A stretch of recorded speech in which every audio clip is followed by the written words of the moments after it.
पर देखते रहिए धार्मिक, सामाजिक, हर छोटे बड़े मुद्दों से जुड़ी खबरें सिर्फ 4 स्टार न्यूज पर। 4 स्टार न्यूज, खबर से समझौता नहीं। उत्तराखंड के देहरादून जनपद के विकास नगर में पीसीसी चीफ प्रीतम सिंह ने संदीप होटल में की प्रेस वार्ता।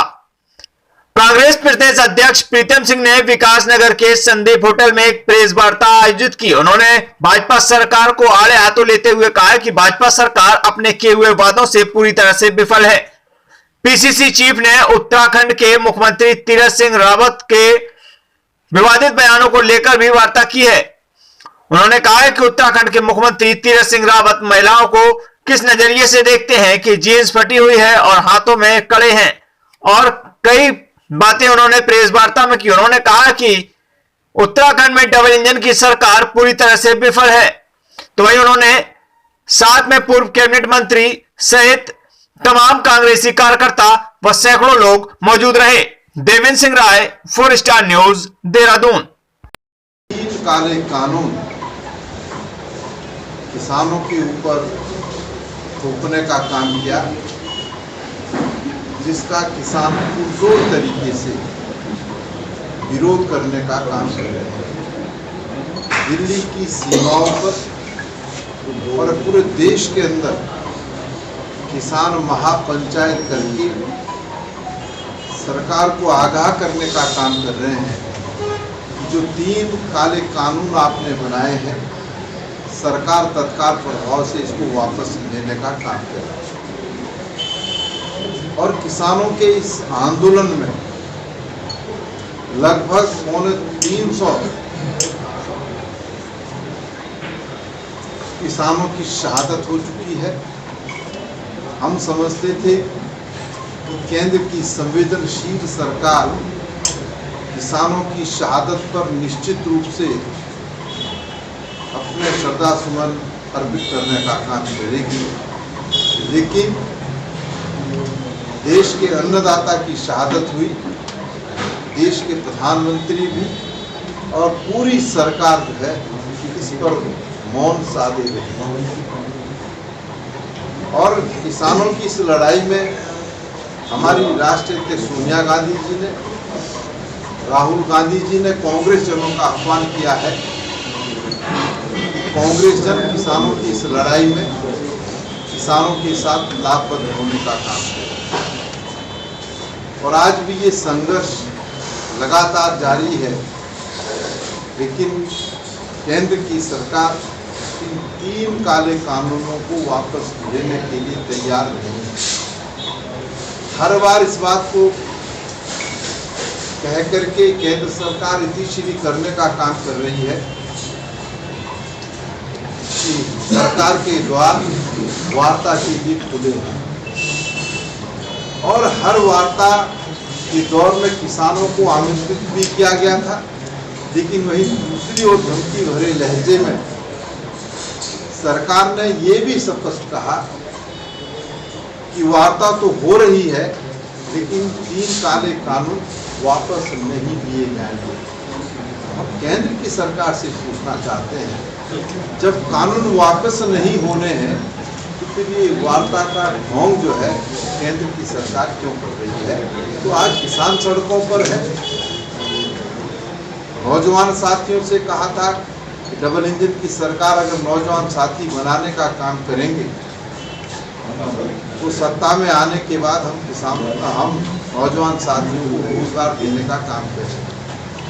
और नौजवान साथियों ने भी सरकार गठन में पूरा सहयोग भारतीय जनता पार्टी को दिया, लेकिन सरकार बनने के बाद आज हालत ये है कि नौजवान साथी रोजगार के लिए सड़कों पर संघर्ष करने का काम कर रहा है, लेकिन सरकार नौजवान साथियों की बात को अनसुना करने का काम कर रही है। हमने जब पूर्व मुख्यमंत्री जी के बयान देखे तो उन बयानों से, अखबार की कतरनों से ऐसा लगता है कि न जाने कितने हजारों साथियों को रोजगार मिला है, लेकिन सरकार बयान तक सीमित रही, लेकिन कोई सरकारी विज्ञप्ति की नहीं निकाली। और जो निकाली उसमें भ्रष्टाचार हुआ है, ये मैं समझता हूँ कि आपकी नजरों में भी है और आप इससे भली परिचित हैं। नौजवान भी आज सड़कों पर संघर्ष कर रहा है और साथ ही साथ उपनल के जो हमारे साथी हैं, उपनल के जिन साथियों को कांग्रेस के समय हमने, नटवार जी आपको साक्षी हैं इस बात को, हमने रखने का काम किया। आज जो सरकार है उनको भी जो है हटाने की फिराक में है, लेकिन कांग्रेस ने कहा है हम पूरी तरीके से उपनल के लोगों के साथ खड़े हैं। और अगर सरकार ने उपनल महिला के पैरों में देखा तो उनके गम बूट पहने हुए थे, मैंने थोड़ा ऊपर देखा तो फटी हुई जीन थी, मैंने थोड़ा ऊपर देखा तो हाथ में जो है कंगन थे। अरे तीरथ जी, आप हवाई यात्रा में महिलाओं को इस तरीके से निहारते हैं, इस तरीके से देखते हैं। एक और नारा देते हैं कि बेटी बचाओ बेटी पढ़ाओ, एक और ये कहते नहीं थकते कि महिलाओं को जो है पुरुषों के बराबरी का अधिकार देने का काम हम कर रहे हैं। और दूसरी ओर आपकी मानसिकता, आपकी सोच ये है कि महिलाओं ने क्या पहना है इसको आप देखते हैं। भाई आरएसएस में तो आप सब लोग जो है जो पहनावा पहनते हैं उसमें भी तो आपके